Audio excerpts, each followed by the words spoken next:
Let's talk about vibes. What did you think coming out of the debate last night, Grace? What were your thoughts about how he did, about how she did? And we got plenty of time, so believe me when I say we'll talk about the moderators in a second. Yeah, I thought that, and the assessment I think is pretty dead on, that she did better than expected. I actually didn't expect her to do too poorly. If you take 5 days in a hotel and you kind of hunker down and you memorize some slogans, I don't think it's that high of a bar to reach.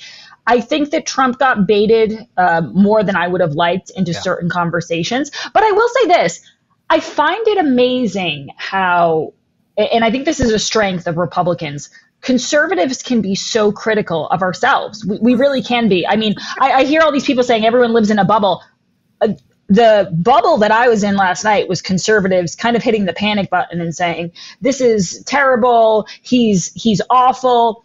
He's not a perfect debater. He never has been. And you know, but he's a fighter. And I don't mean to sound corny about it, but I think people forget how much is getting thrown at him at once. Like, people keep saying 3-on-1. It's not 3-on-1.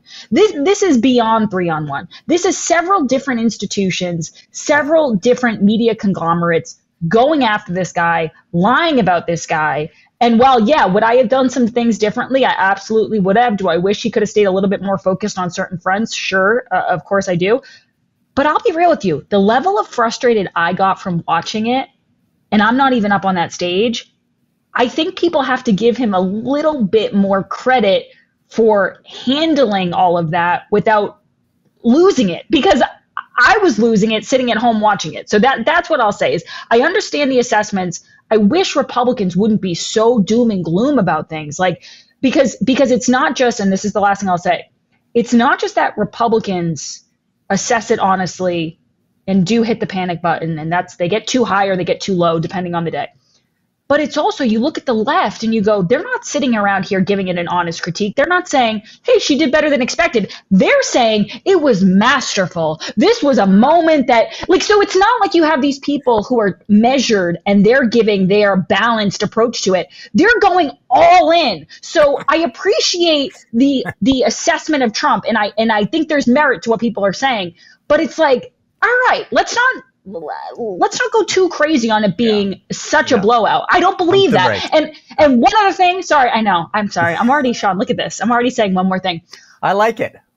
Now with social media, and Steve can speak to this more than I can, and I really like the way my dad put it today. I was talking to my dad, and he said there's almost like there's the debate, and then there's the autopsy of the debate, thanks to social media. So it's not, what you saw last night, it's not over. It's not black and white like, oh, right, he lost, she won, because today we're getting all of these different stories coming out about the things that he wasn't wrong about, that she wasn't fact checked on, and I think it adds a different layer to it. Steve can talk about that, but just something else to keep in mind. No, I think that's, Grace, that's such an important point, because look, all of us are media people, and I think we realize that while there was surely a very big audience, I haven't seen the numbers yet, but there was surely a very big live audience. In general, people don't watch live television much anymore, except for sports, basically. So the clips are more important often than the actual program.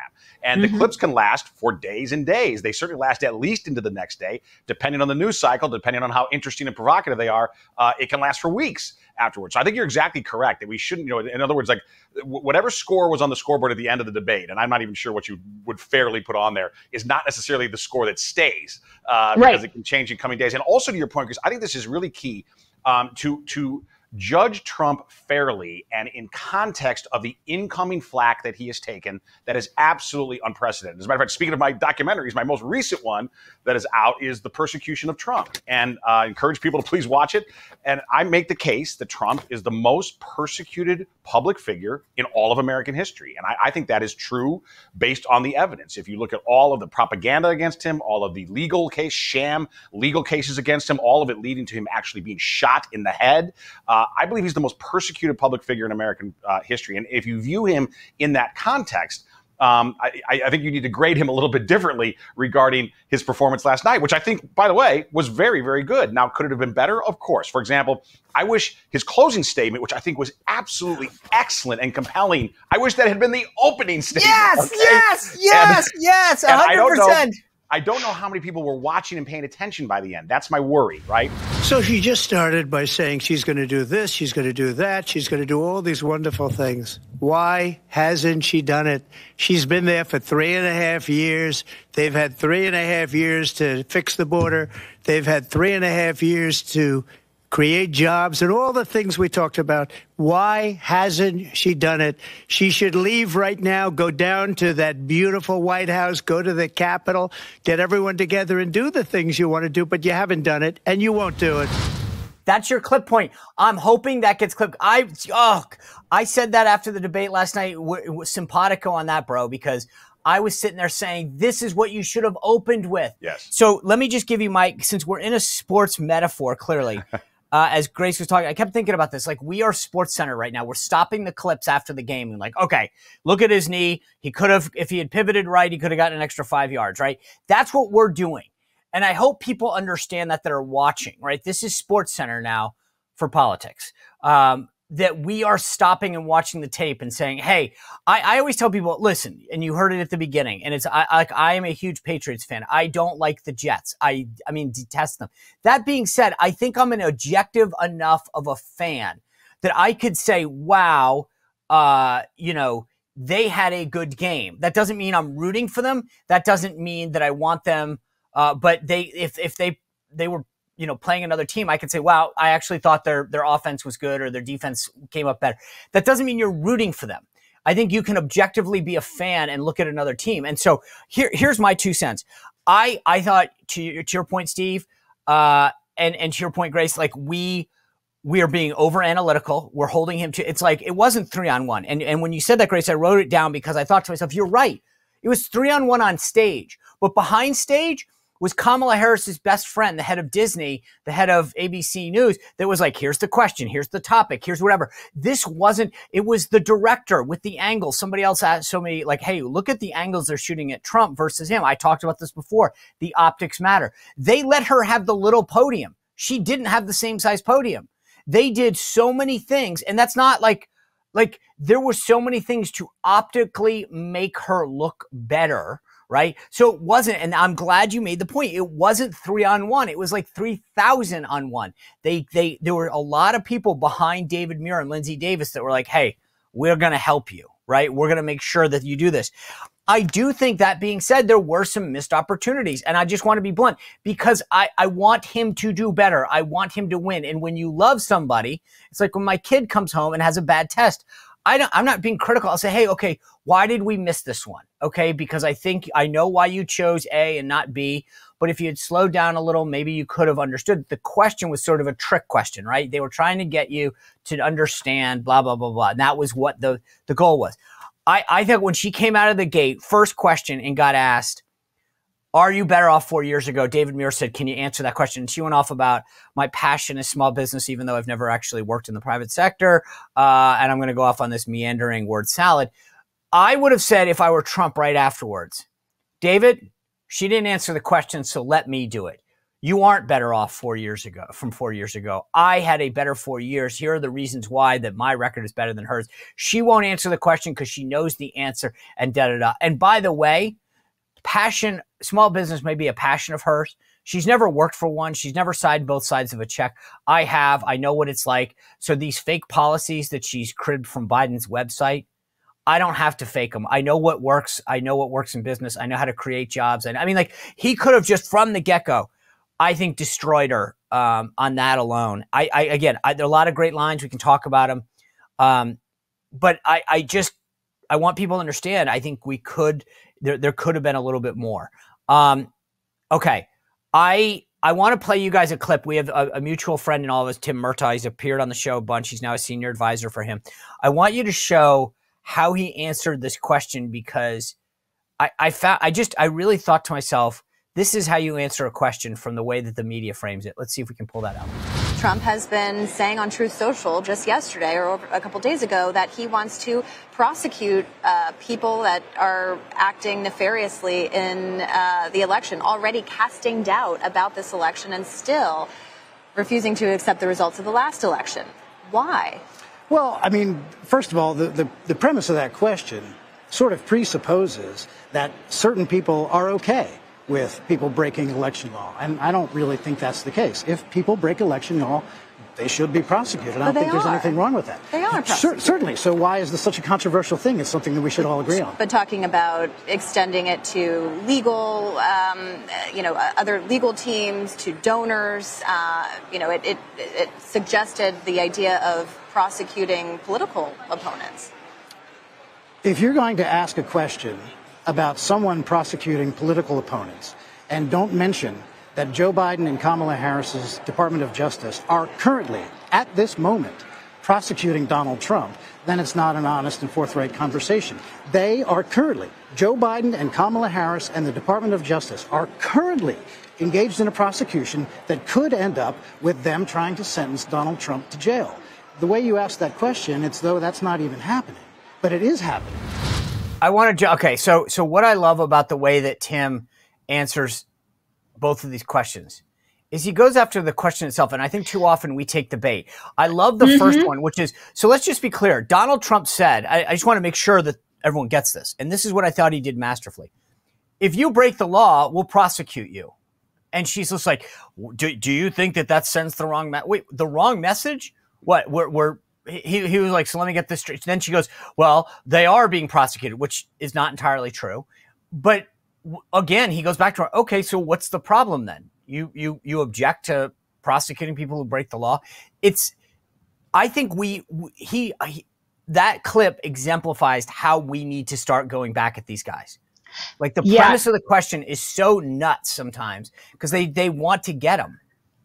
You're so dead on, Sean. And I love how she says, like, but what he's implying there, well, that's not what he said. So unless you're all mind readers, everyone's like Karnak the Magnificent when it comes to Trump. They can tell you exactly what he was actually thinking. That's not what he actually said. And the other part about this, and I'm so glad you played that cut, and I just wrote it down because I'm going to steal it and play it in my show today. But this is what I do. In the Boston area, you will hear it again today. I come on Sean's show and then I steal everything from mine. But it's so true. It's like the best people at this are Senator Tom Cotton, for example. He does this every single weekend on the weekend shows. He never accepts a false premise. He stops it right there. And then when you do that, when you don't accept the false premise, you're able to pivot into what people actually care about. And it's not that hard to do. Now, I will say this. Trump's not able to do it. I think it takes a certain level of discipline, and it takes a certain level of not taking things personally, like being able to compartmentalize the topic of conversation and the questions and not take them as a personal attack. Now, in the case of Trump, oftentimes it is a personal attack, but that's not his strong suit. He's not able to reject the false premise. And there were so many times last night that I wish he had not taken the bait and, in fact, just completely ignored the question. Because you know what? You noticed that last night with Kamala. She does it all the time. She totally ignores the question. She answers what she wants to answer, and she'll pivot to whatever she wants to. And there were plenty of times when it came to his real estate business or when it came to January 6th that I just wish he would have said, and his advisors do this all the time, that's not what people care about, David. That's not what people care about. And I'm going to tell you what people care about. And you're right to play that cut because the false premise that these people set up, it's so dishonest. And it just takes a little bit of crafting your answers to be able to avoid that trap. Right. And listen, I think that was masterful of Tim Murtaugh, somebody I think we all know, somebody I used to work with in the 2020 campaign. That was masterful of him to just reject and deconstruct the false premise of that question. You know who else does that really effectively is J.D. Vance. And I think it's one of the reasons that I think he is so effective as vice president. I think one of the reasons the media goes after him so hard is because he is so skillful at deconstructing their false premises of their questions. And they can't stand that about him. I think it's one of the reasons they attacked him, so vociferously, particularly right after he was nominated. I think he's largely weathered that storm, and I think he's proving his worth so far to this campaign. But for example, I'll give you a specific example of him doing that last night when he was talking about this situation in Springfield, Ohio, a town of only 60,000 people that is overrun with 20,000 immigrants, illegal migrants from Haiti. 20,000 in a town of only 60,000 people. Now, whether or not things are happening to pets and animals seems to be debatable at this point. According to some of the citizens, it is happening. Now, are they making things up? We don't know. But what JD did very skillfully. Hold on, Steve. But just I don't want to interrupt you, but I want to inject. I saw online people showing the actual complaints with the police department, right? No, so I think there's some evidence. Absolutely. Right. And I want to just distinguish this because the point that you're making is important, where they may investigate and say, okay, but the complaints have been made. They are lodged with the with the police department. Correct. Those complaints are on the web for us to see. Okay. Right. No, I apologize because I wanted to make sure people understood sure. that. No, those complaints are not manufactured, right? I mean, we know that those exist. So, but what JD did when he was asked about this, it was Caitlin Collins from CNN, and she tried to say, well, the city manager said it's not happening, right? And so as if we have to accept that premise. And JD said, wait a second.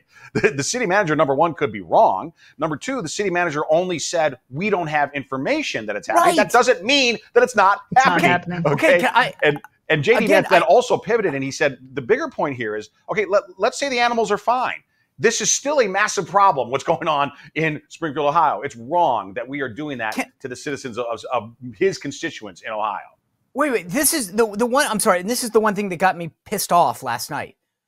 I've dealt with city government, several times over my, 20, 30 years, whatever, on different issues, right? Let's just stop and deconstruct what I said and what you guys said. There are complaints that we can see online that people have filed with the police department in Ohio, okay?